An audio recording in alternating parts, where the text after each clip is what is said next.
Kyle Bradshaw from Cruiser Customizing. Greg Beck with Tucker Distributing.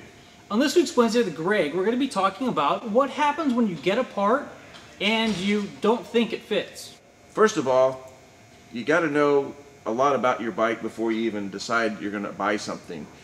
What exact year it is, what exact model it is, and if there's any modifications already been done to it. For example, this motorcycle here, we have modified and put a 1.5-inch handlebar on.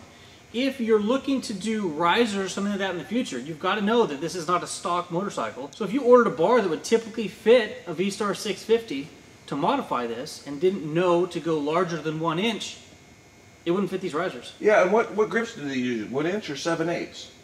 Most all of the metric cruisers take a 1-inch bar, but that is a great question. Some of the earlier models take a 7/8-inch hand grip, and if you're ordering, say, a universal grip, like a Kuryakin 6240, that slips onto just about anything, if it's not a 1-inch bar, it's not going to fit. Knowing the right information to give the store you're at, or if you're calling us or on the computer or whatever, get your information lined up so we or whoever's helping you can make an intelligent decision on what will and will not fit. That's really important for your own gratification, and also, yeah, let's face it, cost.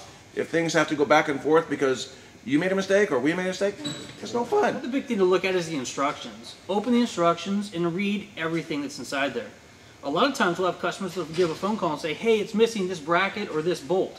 When in the instructions it implicitly says, reuse the stock hardware. Yeah, I just helped a guy today who said, this doesn't fit. And I had a lot of confidence in the manufacturer, and I said, well, let's see why it doesn't fit. Well, lo and behold, he really didn't even try it, and included in the kit was a longer bolt that would have satisfied his need to think it fit, and it fit perfectly. If something doesn't fit, be prepared to give us, or whoever you bought it from, the information so we can find out why it doesn't fit. The manufacturers who create these parts do lots of R&D, and they're fitting these things on lots and lots of the same motorcycle. So the chances that your motorcycle is just that one-off motorcycle probably isn't the case. And the manufacturer's probably seen whatever the issue is, and they can give you usually a quick fix in order to solve whatever the ailment. If you bought the bike new, you pretty much know if it's stock or not. If you buy it used and you're going to order something, do a little homework. Make sure that something hasn't been modified so that when you buy something, you're pretty sure it's going to fit. Along those same lines, Greg, foot pegs and forward controls. When going to put foot pegs on a motorcycle that you purchased, make sure you take a look at, did it come stock with floorboards? Did it come stock with standard controls? That's important for your satisfaction and, you know, getting on with it and riding your bike. A lot of times as men, we don't like to read the instructions, but instructions are key in order to complete the job successfully without missing pieces. Yeah, if you're not good at installing stuff, you might want to go online with the manufacturer and see the instructions before you buy the product, or call the manufacturer and see how difficult it is or how easy it is. It might be a good way to start you working on your own bike, or find a buddy who's good, or hire a shop to do it. Just about every time before I start a major install, I'll go ahead and watch YouTube.